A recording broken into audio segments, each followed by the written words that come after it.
Welcome to Zwida Media. If you're new to this channel, please subscribe. Don't forget to like, comment and share. Here's a new video for today. Enjoy.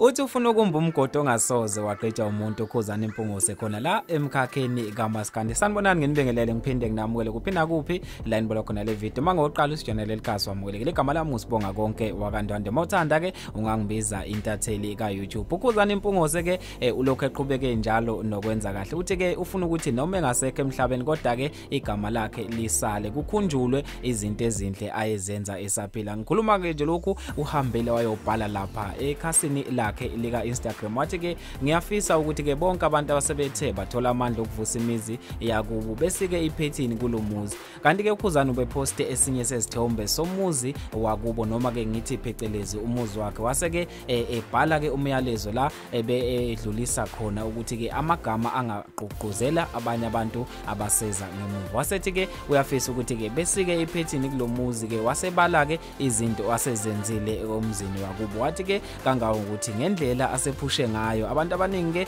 ke bayafika bezofuna ukwazi ngempilo yakhe. Wathi ke nabamabona kude imbala bayafika bezofuna ukuthi ke bemqophe uthi kungenzeka futhi angahle avele khona ohlelweni oluthile lukamabona kude kukhulunywa nje ngomuzi wakubo. Wasesho ukuthi kodwa yena isifiso sakhe esikhulu ukuthi ke abe ne documentary la azothi ke etshengise abantu impilo yakhe. Wathi manje ngisadidekile izinhlelo zami, mina ngifisa ukuthi ke ngibe ne documentary la ngifisa ukuveza yonke impilo yami nezikole engafunda kuzo kusukela ngemncane nohambo lami lonke kusukela ngemncane kuze kube yimanje. Lolo hlelo ke lungakhuthaza abantu abaningi ukuthi ke nabo bekwazi ukusebenza ngokuzikhandla. Kanti ke ukhuzana ubesebala ke okuningi ngayo idocumentary ukuthi yini ayifisayo, wamenshina nanezinto ingqinamba adlula kuzo. Wathi ke yena ucabanga ukuthi mayingenza le documentary ngaba into ke ezokhona ukuthi iqhuquzele abahlali kanye nabalandeli baMaskandi baseNingizimu Afrika, njengoba ke abanye abantu bayaye bengathembi kahle mase bembona umuntu eselapha isicongweni phezulu kodwa ke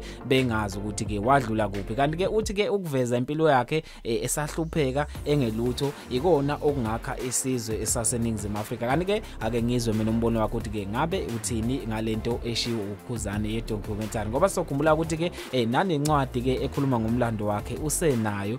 Kulokhu ke ufuna ukuthi ke aqhubekele kwi documentary ngoba uthi ke kuzoba uyeke umculi kaMaskandi oqala osungule noma ozoqhamuka noma ozoqala ukwenza iyona idocumentary. Kanti ke mahlabela phambili sikhuluma ke ngonto encane ke wawuthembeni unto encane ke Zondi ke waseshane eGreat Town. Abantu abaningi ke balokhu bejabule njalo bebona ke yena unto encane elokhu eqhubeke njalo ke nokwenza kahle lapha kwezomculo. Kodwa ke unto encane simazi ke ngoMaskandi kulokhu kubuya ngazi ukuthi ke ulokhu uya ngokushenqa la emkhakheni kaMaskandi. Abantu abaningi ke sebedidekile ukuthi ke ngabe unto encane uyabaleka kuMaskandi noma ke akaseza ukugcila kuMaskandi. Abanye ke bayitshela nanokuthi ke uMaskandi usewuyekile ngoba sizombona emavideo amaningi naseyingomeni ke esebenza nabaculi abahlukahlukene beminye imkhakha nothi lo mkhakha kaMaskandi. Kanti ke abantu bayitshela ukuthi ke usewushile unomphela unto encane uMaskandi. Asazi ke mina ake ngizwe uvu lakhe vele siqede le ndaba khona lapha kwi comment section. Kanti ke intatheli ka YouTube